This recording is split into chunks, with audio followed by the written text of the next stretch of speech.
Exercice 17. Donc, on lit l'énoncé. Donc, on fait tout, même la question bonus.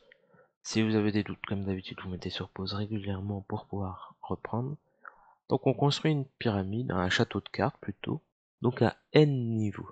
On note UN, le nombre de cartes par niveau. Donc là, on a représenté une pyramide à 4 niveaux. Alors, si c'est pas clair, je vous ai montré les étages à côté. Donc, vous remarquez qu'ici, c'est le premier étage. Là, on va voir le deuxième, le troisième, et du coup là, quatrième. Vous marquez qu'à l'étage numéro 1, on a utilisé 1, 1, 2, 3 cartes. Et c'est comme ça qu'on va compter les cartes. Donc si vous n'avez pas compris ça, bah reprenez, et vous allez voir que c'est pas si difficile. Première question, donc U1, combien il y a de cartes? C'est le triangle, ça revient à compter le nombre de côtés. Donc il y a 3 côtés, donc 3 cartes. Pour U2, bah, on peut compter 1, 2, 3, 4, 5, 6. Donc U2, on a dit, ça vaut 6. U3, on pourrait dire qu'il y a les 6 d'avant, là, et on rajoute 3. Ah, on commence à comprendre un peu ce qui se passe. Donc U3, 6 et 3, 9. U4, ben on prend les 9 d'avant, et on en rajoute encore 3. Donc là, maintenant, une fois qu'on a fait ça, on a compris un peu ce qui se passe. C'est-à-dire que pour la nature de la suite, on va pouvoir déterminer sa nature. Qu'est-ce qu'on a fait d'une étape à une autre?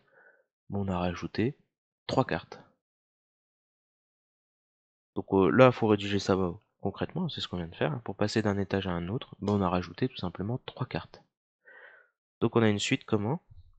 Arithmétique. Et la relation de récurrence, c'est on prend l'étage précédent et on rajoute 3 cartes. Donc, UN est arithmétique. Deux raisons. 3. Question 3. Exprimer UN en fonction de n. La UN en fonction de n, donc c'est U0. Ah non, pardon. U0, on n'a pas. Donc, il faut utiliser une autre formule. U1 plus n-1 fois la raison. On remplace. U1, c'est 3.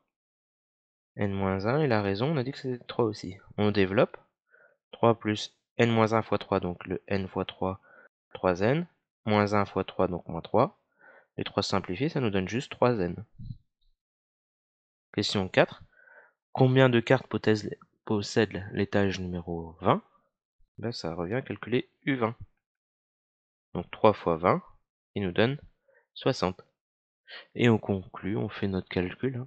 On obtient 20 cartes à l'étage numéro 60. Question bonus.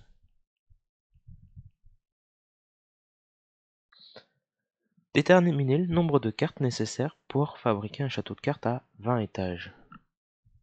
C'est-à-dire qu'on prend les cartes le nombre de cartes du premier étage, on ajoute les cartes du deuxième étage, du troisième, du quatrième, du cinquième, etc. jusqu'au 20e.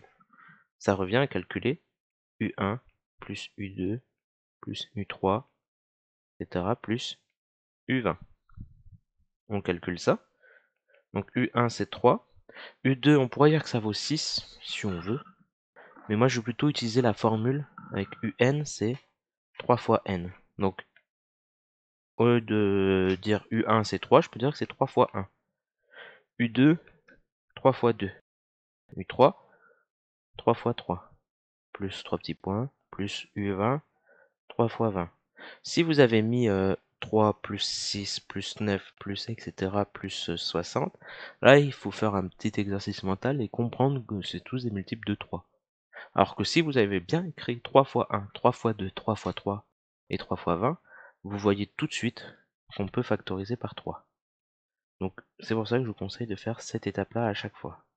Parce que là, si vous factorisez par 3, ben, il reste plus 1, plus 2, plus 3, sur petit point, plus 20.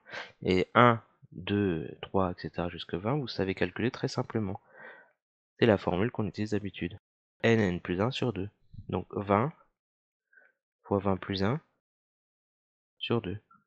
Donc 3 fois 20 fois 21 divisé par 2, ce qui nous donne 630. Et donc on conclut, pour construire un château de cartes à 20 étages, il me faut 630 cartes.